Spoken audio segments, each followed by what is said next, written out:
और ये team India 125 crore देशवासियों की बृहद टीम है।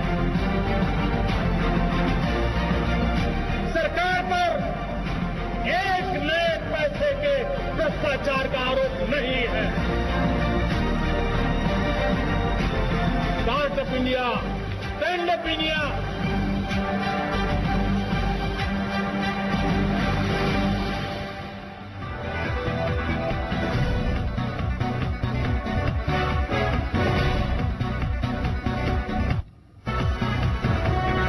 नमस्कार, मैं हूं श्रुति शर्मा। रेड फोर्ट से पीएम मोदी ने देश को संबोधित करते हुए एक तरफ तो अपनी सरकार की रिपोर्ट कार्ड पेश की है, तो दूसरी ओर कई बड़े ऐलान भी किए हैं।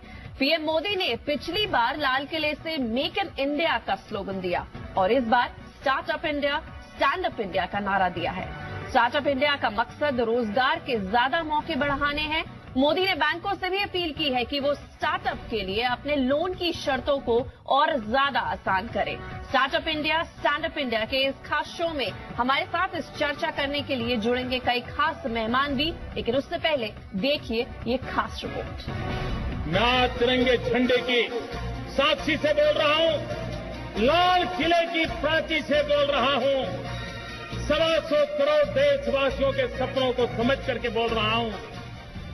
लाल किले की प्राचीर से प्रधानमंत्री नरेंद्र मोदी का ये दूसरा भाषण था, जिसमें एक तरफ तो सरकार की कामयाबियों का बखान था, तो दूसरी ओर विरोधियों पर तल्खवार भी। 15 महीने हो गए आपने दिल्ली में जो सरकार बिठाई है, उस सरकार पर एक नए पैसे के भ्रष्टाचार का आरोप नहीं है। कौन सरकार होती है जो उद्घाटन के दिए न जलाती हो, फीता न काटती हो? सब कोई करते हैं, लेकिन कसौटी इस बात पे होती है कि हम जिन बातों को करते हैं उसको पूरा करते हैं कि नहीं करते। पीएम मोदी ने कई बड़े ऐलान भी किए। पिछले साल उन्होंने जहां मेक इन इंडिया का स्लोगन दिया था, इस बार एक नए अभियान startup India, stand up India का ऐलान किया, जिसका मकसद है देश भर में रोजगार के नए अवसर पैदा करना। भाइयों बहनों, ये स्टार्टअप को मुझे बढ़ देना, और इसलिए मेरा संकल्प है आने वाले दिनों में स्टार्टअप इंडिया और देश के भविष्य के लिए stand up India. Startup India, stand up India. ये startup India, stand up India. PM Modi ने अपने 86 मिनट लंबी स्पीच में देश के विकास से जुड़े करीब हर मुद्दे का जिक्र किया, लेकिन मेक इन इंडिया को अंजाम तक कैसे पहुंचाया जाए, इसकी तस्वीर भी पेश की। यह देश टीम इंडिया के कारण आगे बढ़ रहा है, और ये टीम इंडिया 125 करोड़ देशवासियों की बृहद टीम है। क्या कभी दुनिया ने सोचा है कि 125 करोड़ देशवासियों की टीम जब टीम बनकर के लग जाती है तो वो राष्ट्र को नई ऊंचाइयों पर पहुंचाते हैं। प्रधानमंत्री नरेंद्र मोदी ने लाल किले से कृषि मंत्रालय का नाम अब कृषि और किसान कल्याण मंत्रालय करने का ऐलान किया। अब भारत सरकार का जो मंत्रालय कृषि मंत्रालय के रूप में जाना जाता था, वो कृषि मंत्रालय एवं किसान कल्याण मंत्रालय के रूप में जाना जाएगा। और इसी पर ज्यादा चर्चा के लिए हमारे साथ काफी सारे मेहमान यहाँ जुड़े हैं, और अनिल बलूनी है स्पोक्स पर्सन बीजेपी के, नदीम जावेद है स्पोक्स पर्सन कांग्रेस, और मेरे साथ देवेंद्र शर्मा है सीनियर इकोनॉमिस्ट, और अनिल आनंद है मेरे साथ सीनियर जर्नलिस्ट, सुजात अली है सीईओ एंड फाउंडर वॉनिक.com, और सौरभ कोचर है सीईओ फूड पांडा, और साथ ही साथ प्रियंका गिल है मेरे साथ फाउंडर popexo.com के। सबसे पहले चलते हैं अनिल बलूनी जी के पास। जानना चाहेंगे कि आप किस तरह से इस पूरी स्पीच को ले रहे हैं। सुबह से हमने ये स्पीच सुनी है, काफी सारी मिली जुली प्रतिक्रिया आ रही है। कोई कह रहा है कि लाल किले पे जो स्पीच दी जाती है उससे थोड़ा हट कर ये रिपोर्ट कार्ड बीजेपी का ज्यादा साबित हुआ है। क्या कहना है आपका?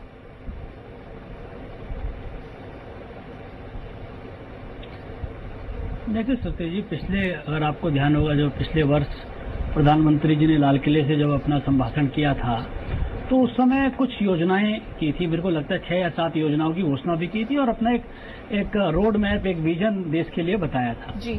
और निश्चित तौर पे जब एक वर्ष पूरा हुआ है तो बताएंगे कि योजनाएं कहां कहां तक पहुंची है, कितना हमने उस पर काम किया है, पूरा राष्ट्र को उन्होंने बताया। और देखिए, बड़ा सुखद बात है, बड़ा सुखद अनुभव है पूरा इसमें कि प्रधानमंत्री जी ने जितनी योजनाओं के बारे में कहा, अगर आप देखेंगे प्रधानमंत्री जनधन योजना का अगर आपको ध्यान होगा तो उस वक्त उन्होंने कहा था और एक हमने लक्ष्य रखा था कि 7.5-8 करोड़ के आसपास हम लोगों को बैंकों के साथ जोड़ेंगे। और देखिए, सरकार में कभी ऐसा आमतौर पे बहुत ही कम सुनाई देता है कि कोई योजना समय से पूरी हो जाए, लेकिन सुरतु जी बड़ा देखिए कितना सुखद है कि 17.45 करोड़ 17 करोड़ 45 लाख लोगों ने जनधन योजना में अकाउंट खोला है जी। तो इतना ज्यादा मतलब जो हमने सोचा था उससे कई गुना ज्यादा हो गया। और उसी प्रकार से अगर आप देखें, डिजिटल इंडिया की घोषणा की थी, आज 20,000 से ज्यादा पंचायतों को हम नेट से जोड़ चुके हैं उनको। और देखिए, अगर सांसद आदर्श ग्राम योजना की बात देखेंगे कि 698 सांसदों ने एक आदर्श ग्राम बनाने की शुरुआत की है। तो Anil ji, report card part 2 अब यहाँ हो रहा है आपके साथ। हम चलते हैं नदीम जावेद के पास। नदीम जी, क्या कहना है आपका इस पूरी स्पीच पर आज जो प्रधानमंत्री ने लाल किले पे दी है? देश के प्रधानमंत्री ने इस बार जो भाषण दिया है वो भाषण 86 मिनट और 10 सेकंड का है। अब तक देश के इतिहास में सबसे लंबा भाषण है। लेकिन जब भाषण को आप गहराई से देखते हैं, जब भाषण को आप अंदर तक देखते हैं और समझते हैं और परखते हैं, तो ये महसूस होता है कि इस भाषण में कोई खास तार्किक बात नहीं है। मैं इसलिए इस बात को कह रहा हूं कि 30 वर्षों के बाद 1984 के बाद भारतीय जनता पार्टी को और नरेंद्र मोदी जी को स्पष्ट जनादेश इस देश में मिला था। और जो मूल प्रश्न थे, वो मूल प्रश्न था भ्रष्टाचार, वो था काला धन, वो था महंगाई, वो वायदा था भारतीय जनता पार्टी का 10 करोड़ लोगों को रोजगार देने का। लेकिन जो मूल सवाल थे 1 रैंक 1 पेंशन का, लेकिन जो मूल सवाल थे भारतीय जनता पार्टी का शीर्ष नेतृत्व उससे कहीं दूर दूर तक उस पर चर्चा करता हुआ दिखाई नहीं दिया। और जो बातें की गई वो निहायत सतही और हल्की बातें थी। मुझे ऐसा लगता है कि प्रधानमंत्री जी ने देश की जनता का जो विश्वास अर्जित किया था, उस विश्वास पर कहीं ना कहीं ऐसा लगता है देश की जनता को कि विश्वासघात होता हुआ दिखाई देता है। जो अपेक्षा देश के प्रधानमंत्री से 15 अगस्त को की गई थी, ऐसी कहीं दूर दूर तक उस अपेक्षा पर खरे होते हुए, बात करते हुए, चिंतन करते हुए, विजन करते हुए दिखाई नहीं देते। जी, मेरे साथ अनिल आनंद हैं, सीनियर जर्नलिस्ट। अनिल, आपसे प्रतिक्रिया देना चाहेंगे, कैसी रही ये स्पीच और जो ये बात अभी की गई है नादीम जी की तरफ से कि 1 पेंशन 1 स्कीम की जो बात की गई है वो सिर्फ बातचीत ही हो रही है, उसका कोई एक तरह से क्रक्स नहीं निकल रहा है, वो अभी आगे बात बढ़ नहीं पा रही है, ये सिर्फ अटक के रह गई है, क्या कहना है आपका? देखिए, हम चाहे इस चीज को तस्लीम करें, माने या ना माने, जिस तरह से घटनाक्रम पिछले कुछ दिनों में हुआ है और कुछ मैं कहूंगा कि कुछ महीनों में हुआ है, इसने 1 रैंक 1 पेंशन को एक बहुत अहम और इम्पोर्टेंट मुद्दा बना दिया था जी। हालांकि मेरा ये मानना था कि इसकी घोषणा कभी भी लाल किले के रैम्पार्ट से नहीं होगी। ऐसी घोषणाएं नॉर्मली होती नहीं है। आप क्या इसको राजनीतिक भाषण मान रहे हैं या इसको? ये देखिए, आप कैसे एस्केप कर सकते हैं इस बात को। मैं अगर ना कहूं राजनीतिक भाषण है तो भी है। इसकी पुष्टि प्रधानमंत्री जी ने खुद की। जब उन्होंने कोयले की बात की तो भी उन्होंने कहा मैं इसको राजनीतिक नहीं करना चाहता हूं, लेकिन करना पड़ रहा है जी। और एक इश्यू पे उन्होंने शायद स्पेक्ट्रम के किसी बात पे की, फिर उन्होंने इसी बात को दोहराया और शायद पीछे मुड़ के देख के दोहराया। डॉक्टर मनमोहन सिंह बैठे थे, सोनिया गांधी जी बैठे थे, तो भाव तो उन्हीं ने दिया जी। हम कहें या ना कहें, हम तो उन्हीं की बात को मान रहे हैं, तस्लीम कर रहे हैं। दूसरी बात यह है कि इसमें उन्होंने बेसिक एक स्ट्रक्चर जो पहले भाषण में पिछले साल दिया था, उसी चीज को थोड़ा सा आगे बढ़ाया है उन्होंने। इसमें कोई बहुत बड़ी नई बात जोड़ी नहीं। और जो एक चीज छूटी है इसमें, जो बड़ी अजीब सा भी लगता है कि इस सब कॉन्टिनेंटल इश्यूज पे उन्होंने बिल्कुल कोई बात नहीं कही और उन्होंने किनारा किया। चाहे वो भारत पाकिस्तान का रिश्ता हो, चाहे भारत चाइना का रिश्ता हो, खास तौर से भारत और पाकिस्तान के रिश्ते को लेके पाकिस्तान अपनी स्टेटेड पोजीशन जो कि हमेशा वो ठीक नहीं रही हमारे लिहाज से, वो आज भी कह रहा है। हम शायद इसलिए डिफेंसिव हो गए कि एनएसए लेवल की टॉक्स होने वाली है, इसलिए हम चुप बैठे हैं। बहरहाल हम स्टार्टअप एक बात जोड़ लो, अगर मुझे इजाजत दें। इसी आर्गुमेंट को लेके मोदी जी और भारतीय जनता पार्टी सरकार में आए थे कि पिछली सरकार जो है वो इन इश्यूज पे चुप है, कायर है और बोल नहीं पा रही है। तो मुझे बड़ा अजीब सा लगा कि आज आपने स्टेटेड पोजीशन तो अपनी कही, ये नहीं कि वहां से जंग का ऐलान करना था। मैं आपके पास आऊंगी दोबारा अनिल जी। अभी फिलहाल ये चर्चा हम startup India stand up India पे कर रहे हैं और मेरे साथ प्रियंका गिल है, फाउंडर pop100.com की। प्रियंका, आपसे जानना चाहेंगे, स्टार्टअप्स पे प्रधानमंत्री ने काफी जोर दिया है और कहा है कि अब ऐसा हो जाएगा कि आने वाले सालों में स्टार्टअप्स के नाम जब लिए जाएंगे तो इंडिया नंबर 1 पोजीशन पे होगा। काफी बैंकों से उन्होंने कहा है कि अपनी लोन प्रतिक्रिया थोड़ी आसान कर दें ताकि जो आदिवासी हैं उनको भी स्टार्टअप में हम शामिल कर लें, साथ ही साथ जो महिलाएं हैं खास करके उनको भी लोन दिया जाए। तो आप खुद एक महिला हैं, आपका एक स्टार्टअप है, क्या कहना है आपका इस स्पीच पे जो स्टार्टअप पे फिलहाल दी गई है? देखिए, जहां तक एंटरप्रेन्योरशिप की बात हो रही है, ये काफी इनकरेजिंग है कि हमारे प्राइम मिनिस्टर ने रेड फोर्ट से बोला है कि स्टार्टअप्स को पैसे देने चाहिए, एज अ गवर्नमेंट इन सबको पुश करना चाहिए। पर I think the bigger problem here is कि इंफ्रास्ट्रक्चर की जो बात है वो सबसे पहले आप अगर उसको लें, ब्रॉडबैंड की बात है, डिवाइसेस की बात है, कनेक्टिविटी की बात है, I think as a country वो हमें सबसे ज्यादा इन चीजों की जरूरत है और इन सब के बलबूते पे ही हम स्टार्टअप्स को आगे हम ले जा सकते हैं। जी बिल्कुल। हमारे साथ और भी काफी सारे मेहमान मौजूद हैं। बहरहाल हम चलते हैं सुजात अली के पास। आपका क्या कहना है, किस तरह से देख रहे हैं आप इस पूरी स्पीच को जो प्रधानमंत्री ने आज दी? पहले ये खुशी हो रहा है कि हमारे पीएम जी ने इंडिया को स्टार्टअप में नंबर 1 स्टार्टअप नेशन बनाना चाह रहे हैं। वो इंडिया को not comparing it to Singapore और हांगकांग, वो नंबर 1 बनाना चाह रहे हैं। He is setting new benchmarks. पर काफी चर्चा और discussions are happening around incentives, bank loan के बारे में, बैंक फाइनेंसिंग के बारे में, इन्वेस्टमेंट के बारे में, स्टार्टअप फंड्स के बारे में काफी डिस्कशंस उसमें हो रहे हैं। पर डिस्कशंस इसमें होना चाहिए ease of doing business, policy clarity, simplified framework, how to have easier movement of funds, उसके बारे में काफी डिस्कशंस होना चाहिए। और इंडिया में ये कंप्लेंट है कि हम स्टेबिलिटी नहीं दे पा रहे हैं। अगर एक फॉरेन इन्वेस्टर स्टार्टअप्स में इन्वेस्ट करना चाहिए तो पहले वो कंट्री की स्टेबिलिटी देख रहे हैं, हम रिएक्शंस नहीं। सुजात अली, आप हमारे साथ बने रहिए। बहरहाल फूड पांडा के सीईओ हैं, एक काफी फेमस स्टार्टअप है ये और वो हमारे साथ जुड़े हैं, सौरभ कोचर। प्रधानमंत्री मोदी ने स्टार्टअप इंडिया का जो नया नारा दिया है, स्टार्टअप का भविष्य, आप किस तरह से देख रहे हैं? देखिए, ऑब्वियसली इट्स वेरी मोटिवेटिंग। पिछले कुछ टाइम में हमने ऑलरेडी देखा है कि जो स्टार्टअप्स का टैबू है वो काफी खत्म हो चुका है। पहले लोग स्टार्टअप में आने से डरते थे, स्टार्टअप करने से डरते थे क्योंकि अनसर्टेनिटी बहुत थी। लेकिन पिछले कुछ टाइम में जैसे इकोसिस्टम बढ़ा है, जैसे फंडिंग बढ़ी है, जैसे नॉलेज बढ़ी है, लोगों people have start being open to this culture of startup, चाहे वो शुरू करने की बात हो, चाहे वो काम करने की बात हो। तो ऐसे में जब प्राइम मिनिस्टर खुद भी थोड़ी सी मोटिवेशन देते हैं, उसको रिकग्निशन देते हैं, तो ऑब्वियसली लोग और ज्यादा खुल के आएंगे। आई थिंक ये this is the right step for us. जी बिल्कुल, आप हमारे साथ बने रहिए। फिलहाल देवेंद्र शर्मा जी हैं हमारे साथ, सीनियर इकोनॉमिस्ट। और देवेंद्र जी, आपसे जानना चाहेंगे, एग्रीकल्चर मिनिस्ट्री को अब एक तरह से नया नाम दे दिया है प्रधानमंत्री मोदी ने, उसको ministry of agriculture and farmer welfare कर दिया है। तो फार्मर्स के लिए आपको क्या लगा इस बार जो स्पीच दी गई, क्या असल में सरकार का फोकस है किसान पर? अगर आप मुझे इजाजत दें तो मैं इस इशू से पहले अगर वो स्टार्टअप्स की बात कर लूं, क्योंकि मैंने हर बार ये कहा है कि भाई पॉपुलेशन को गांव से शहरों की तरफ मूव करने से बजाय सबसे बेस्ट तरीका ये है कि जो गांव के लोग हैं वो भी एंटरप्रेन्योर हैं और उस एंटरप्रेन्योरशिप को बढ़ावा दिया जाए ताकि वहीं पर रहकर लोग जो है अपनी एंटरप्रेन्योरशिप दिखा सकें।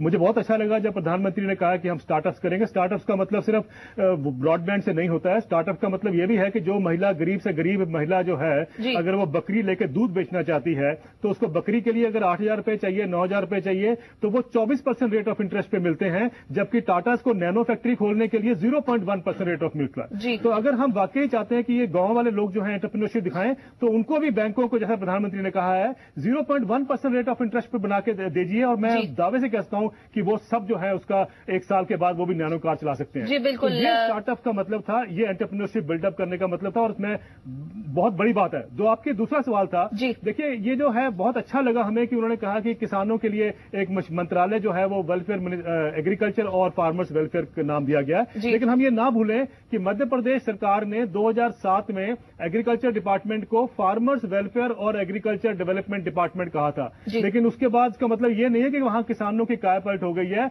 वहां किसानों की वैसे ही उपेक्षा हो रही है, वैसे ही बुरा हाल है जो देश में आप सब जगह देख रहे हैं। तो ये फार्मर्स का अच्छी बात है, क्योंकि मानसिकता बदलने की जरूरत है। लेकिन आज किसानों की मैं एक्सपेक्ट कर रहा था कि प्रधानमंत्री एक कदम आगे जाएंगे, बोलेंगे कि किसानों की जो इतनी दुर्दशा हो रही है, इतनी आत्महत्याएं हो रही हैं, भयंकर रूप से हो रही हैं, स्पेशली कर्नाटका में 200 लोग मर चुके हैं 1 महीने के अंदर, जुलाई 1 से लेकर अभी तक। तो अगर इसी मुद्दे पर अब चलते हैं अनिल बलूनी के पास, स्पोक्स पर्सन है बीजेपी के। अनिल जी, दिख रहा है कि देवेंद्र शर्मा कुछ ज्यादा एक तरह से इस बात से सहमत नहीं है जो प्रधानमंत्री जी ने कहा है कि देश में जितना महत्व जवान का है उतना ही किसान का है। वो कुछ सहमत नहीं लग रहे हैं इस बात से, क्योंकि वो कह रहे हैं कि किसान का अभी भी हम छोटे क्षेत्र में जाए तो बुरा ही हाल है। क्या कहना है आपका?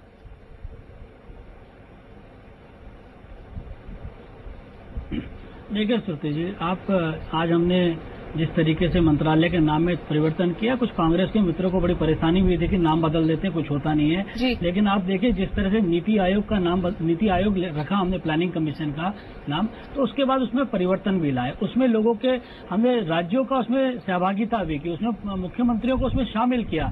अभी तक होता था कि प्लानिंग कमीशन एक प्लान बना देता था और पकड़ा देते थे जो मुख्यमंत्री आता था, लेकिन अब ऐसा नहीं है। हमने नीति आयोग में किया, इसी तरह से हमने ये मंत्रालय का नाम बदला है, इस तरह हम किसान कल्याण मंत्रालय रखा है। आप देखिएगा आने वाले समय में इसमें बहुत सारे परिवर्तन करेंगे। हमने पिछले भी समय भी हमने किसानों के लिए बहुत सारी योजनाएं शुरू की, बहुत सारा काम करना शुरू किया। निश्चित तौर पर किसान भाइयों की जिस तरह से आत्महत्या कर रहे हैं, किसानों की जो दुर्दशा है, उसके लिए हमको थोड़ा समय चाहिए, क्योंकि बहुत लंबे समय से किसानों की उपेक्षा होती रही है। नदीम जी बैठे, इनकी सरकार को जवाब देना चाहिए कितने सालों से। अनिल जी, आप हमारे साथ बने रहिए। बहरहाल जो देख सकते हैं बात वो हम यही है कि लोग चाहते हैं कि ग्राउंड रियलिटी पे काम हो, नाम बदलना इससे काम नहीं चलेगा, काम करने से काम होगा। बहरहाल लेते एक छोटा सा ब्रेक, ये चर्चा हमारी जारी रहेगी। आप देखते रहिए जी बिजनेस।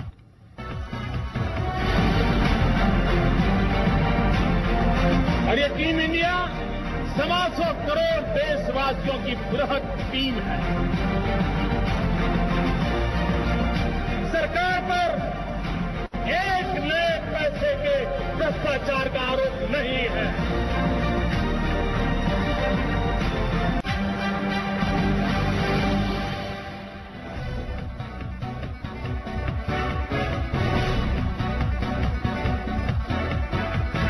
हम देख रहे हैं हमारी खास पेशकश, और इसी पे हम चर्चा कर रहे हैं कि क्या प्रधानमंत्री मोदी ने जो आज स्पीच दी है लाल किले पे वो कितनी सही है और क्या प्रतिक्रिया आ रही है सब तरफ से। अब चलते हैं सीधा नदीम जावेद के पास, स्पोक्स पर्सन है कांग्रेस के। नदीम जी, जो अभी बात हुई है हमारी अनिल बलूनी से, वो सहमत नहीं है इस बात पे कि सिर्फ साइन बोर्ड लगा दिया गया है एग्रीकल्चर मिनिस्ट्री का और ग्राउंड रियलिटी पे काम नहीं हो रहा है। नहीं, मैं जानना चाहता हूं भारतीय जनता पार्टी के प्रवक्ता से, जो मेरे मित्र भी है, कि वो ये बताएं कि ग्राउंड रियलिटी क्या है और क्या उन्होंने जमीन पर काम किया है। मैं कहना चाहता हूं, चाहे हेल्थ हो, चाहे एजुकेशन हो, चाहे एम्प्लॉयमेंट हो, जो बेसिक इंडिकेटर्स है किसी भी समाज के को जानने के और समझने के और उसके विकास के, वो सारे सोशल इंडिकेटर्स जो हैं उसमें भारतीय जनता पार्टी की सरकार आने के बाद हम पीछे हैं। और खासतौर से ग्रामीण भारत की चर्चा किसी पैनलिस्ट ने करी, उस संबंध में मैं ये कहना चाहता हूं कि ग्रामीण भारत को इस सरकार ने जितना इग्नोर किया है, चाहे पिछली किसी भी सरकार ने ग्रामीण भारत को इस तरह से इग्नोर करने का काम नहीं किया है। आपने नीति आयोग बना दिया, अभी कोई चर्चा मित्र कर रहे थे कि नीति आयोग बन गया। ठीक है, नीति आयोग आपने बना दिया, उसके बाद क्या हुआ? जो प्लानिंग कमीशन के बीच में और वित्त मंत्रालय के बीच में जो एक बैलेंस हुआ करता था, इस नीति आयोग के बनने के बाद से वो बैलेंस पूरी तरह से समाप्त हो गया है और वित्त मंत्रालय इतना पावरफुल हो गया है कि वो अपनी मनमानी करने पर पूरी तरह से आमादा है। सवाल इस बात का है जो और दूसरे महत्वपूर्ण बात है, जैसे आपने कहा, इन्होंने कहा कि आज स्टैंड अप इंडिया का जो नारा मोदी जी ने दिया है। नदीम जी, आप पूरी तरह यहाँ पर विपक्ष का ही काम कर रहे हैं। बहरहाल मेक इन इंडिया का भी एक नारा दिया था इसी जगह से पिछली बार, और अब स्टार्टअप इंडिया, स्टैंडअप इंडिया का नारा है। थोड़ा वक्त तो दीजिए सरकार का, आप तो पहले ही आलोचना करने लग गए हैं। मेरी बात सुन लीजिए, मेरी बात सुन लीजिए, मैं विपक्ष का प्रवक्ता हूं और मेरा जो मत होगा, मेरी जो राय होगी, मुझे ये आजादी होनी चाहिए। रचनात्मक विरोध भी नहीं कर सकते, नकारात्मक सोच के साथ। कृपया मेरी बात सुन लीजिए, बलूनी जी बात सुन लीजिए, मैं स्वच्छ भारत की चर्चा करता हूं। जी अनिल जी, क्या कहना है आपका? बहुत लंबे और बड़े भारी पगड़ी पहनकर पिछली बार उन्होंने वायदा किया था प्रधानमंत्री जी ने। स्वच्छ भारत की क्या हालत है? देखिए नादिम जी ने बहुत अभी जब अपना शुरुआत में बोलना शुरू किया, उन्होंने वन रैंक वन पेंशन की बात की, उन्होंने काले धन की बात की, उन्होंने भ्रष्टाचार की बात की। पूरा रिपोर्ट कार्ड आपके सामने है नदीम जी, क्या कहना है आपका? आपने किया था लोकसभा चुनाव में। चलिए आप बहरहाल इस चर्चा को हम आगे बढ़ाएंगे। हम फिलहाल स्टार्टअप्स की तरफ चलते हैं और स्टार्टअप की बात हो रही है। Startup India, stand up India का नारा है, बहरहाल उस पर बात करते हैं। प्रियंका है हमारे साथ, जो कि CEO फाउंडर है popexo.com की। प्रियंका, एक तरह से 1,25,000 बैंक और उनकी शाखाओं को मोदी जी ने कहा है कि वो लोन दे और लोन की जो प्रक्रिया है वो थोड़ी आसान कर दे, तो उससे कम 1,25,000 स्टार्टअप भी भारत में शुरू हो जाएंगे। कैसे देख रहे हैं आप इस पूरी खबर को? जैसे अभी आगे किसी ने बोला था कि ये इम्पोर्टेंट है कि गांव तक के लेवल तक स्टार्टअप की बात हो जी, और आई थिंक जहां तक गांव की बात है और आदिवासियों की बात है और महिलाओं की बात है, उनको काफी ज्यादा फायदा होएगा अगर उनको लो इंटरेस्ट के लोन्स मिले जी, और छोट मोट काम, एंटरप्रेन्योरशिप, छोटी कंपनी स्टार्ट करने का अगर वो कर पाए इस पैसे से, तो उनको काफी ज्यादा फायदा होएगा और भारत की प्रोग्रेस के लिए, हमारी कंट्री की प्रोग्रेस के लिए काफी बड़ा इंडिकेटर होएगा। जी, आपने जब स्टार्टअप अपना शुरू किया था तो आपको काफी परेशानियों का सामना करना पड़ा था, बैंक लोन के जरिए या पैसा जुटाने में आपको मुश्किल हुई थी? देखिए, जब हमने शुरू किया था तब भगवान की कृपा से वी वर क्वाइट लकी कि कैपिटल हमें काफी आसानी से मिल गया था और हमें बैंक तक जाने की जरूरत नहीं पड़ी थी जी। लेकिन जहां तक कि सारी फॉर्मेलिटीज की बात करते हैं आप, जो सारी रेड टेप की बात करते हैं, तब जरूर हमें थोड़ी बहुत मुश्किल आई थी कि वो सब हम कैसे शुरू करें। और ये भी एक जी एरिया है जहाँ पे गवर्नमेंट को थोड़ा ध्यान देना चाहिए, to make it a lot simpler and to have a one step process to start a company. जी बिल्कुल, समय की थोड़ी कमी है, सीधा अब क्लोजिंग रिएक्शन ले लेते हैं अपने मेहमानों से। देवेंद्र शर्मा जी हैं, सीनियर कॉमर्निस्ट, आपके पास आते हैं। देवेंद्र जी, सबसे पहले क्या कहना है आपका, अब क्लोजिंग रिमार्क आपका इस पूरी चर्चा पर? देखिए, ये बिल्कुल ठीक है कि प्राइम मिनिस्टर जब अपना भाषण दे रहे थे तो उन्होंने बहुत देशों को आशाएं दी हैं और अपना रिपोर्ट कार्ड भी पेश किया है, लेकिन हम एक एक्सपेक्ट करते हैं कि सारे देश में एक तबके की चर्चा बिल्कुल नहीं होती है, वो है किसान। चाहे ना तो उसकी मीडिया बात करता है, ना ही पॉलिटिशियन बात करते हैं, ना ही सरकारें बात करती हैं, और किसान जो है वो हर रोज मरते जा रहे हैं और उसकी कोई कहीं किसी सुध नहीं है। हम ये मान के चलते हैं कि उनको तो मरना ही है, और मैं एक्सपेक्ट करता हूं कि कम से कम प्रधानमंत्री इस बात पे या सरकार जो है इस बात पे जोर देगी, क्योंकि ये बहुत बड़ा अन्याय हो रहा है देश में। जो इतनी बड़ी पॉपुलेशन है देश की, जो इतने गरीबी में या गुर्बत में रह रही है, उसकी तरफ किसी का ध्यान नहीं है। जी बिल्कुल, बहुत बहुत शुक्रिया आपका। हम सीधा चलते हैं अनिल आनंद के पास, सीनियर जर्नलिस्ट है। अनिल जी, आपका क्या क्लोजिंग रिमार्क है इस पूरी चर्चा पर? देखिए, जैसे कुछ वक्ताओं ने कहा, फॉलो अप जरूर होना चाहिए इन चीजों का। बहुत बड़ी बात है अगर हम रूरल बैंकिंग सिस्टम को ग्रास रूट लेवल पे उसको एक्टिवेट कर रहे हैं, या आसान शर्तों पे अगर लोन देने की बात है, दलित हों, ट्राइबल्स हों, महिलाएं हों, लेकिन कैसे, क्या सिर्फ बैंक के कहने से लोन मिल जाएगा? क्या प्रोसेसेस आसान की जाएंगी? कितने एफिडेविट लगते हैं? और फिर क्या करप्शन बीच में जो आ जाती है कि साहब इतना % हमको दो फिर आपको लोन मिल जाएगा?